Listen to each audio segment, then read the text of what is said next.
Hi guys, my name is Anshu. I am one of the PAs here at Ortho On Call. We are coming at you from the Short Pump location at Ortho On Call today.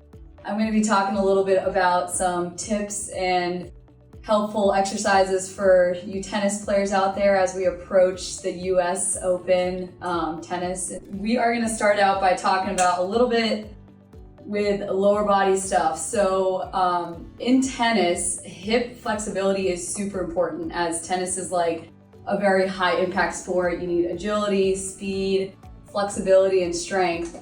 So flexibility of the hips is super important, especially with your forehands and as well as your backhands.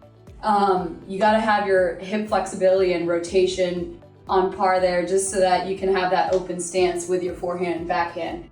A good flexibility tip for hip flexors is if you just kind of take like a towel or something, like a bump or a pillow, and you actually kind of just put that on the floor, one knee on the ground and the other is kind of at that 90-degree angle. If you just kind of lean forward and back, you can kind of feel that stretch in the hip flexor muscle right there. You want to try to do some more dynamic stretches, so more for like 2 seconds and then back, as opposed to more static where you're holding it for like 10 to 15 seconds. So the 2 seconds and back, you can kind of really stretch out that hip flexor muscle, hip flexor tendon there.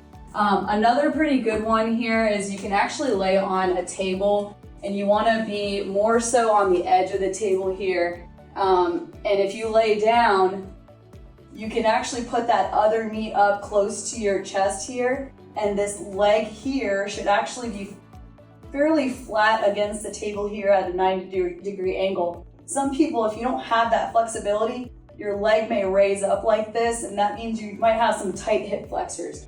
That's actually a really good stretch to actually stretch out the hip flexors here. You can do it on the other side as well.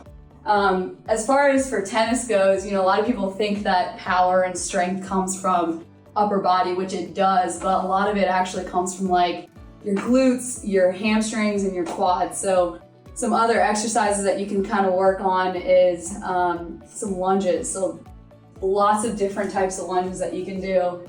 I would say, side to side lunges, so you can do them weighted. So with the dumbbell, you can do them weighted. You can even do some kind of reverse lunges and go into a hop. So those are kind of more explosive. And even just some regular old lunges, forward lunges. So those are compound movements that are actually working the glutes, hamstrings, and quads all at the same time. So if you want to be explosive on the court, you want to work out some of these muscles there. And then of course, you got your upper body strength. The last thing I'm going to mention is you can actually take a tennis ball, and it can actually help loosen up any kind of trigger points that you have in specific areas. So if you take this tennis ball, you can actually, if you have kind of a knot in your piriformis or your hamstring area, you can actually literally just put that right where you feel it and kind of roll that out. You could even do that even up top here and it feels pretty good actually. So utilize the ball itself for some stretches if you want. But hopefully this has been pretty helpful for you guys. And you can utilize some of this stuff to improve your game and be a little bit more flexible while you play.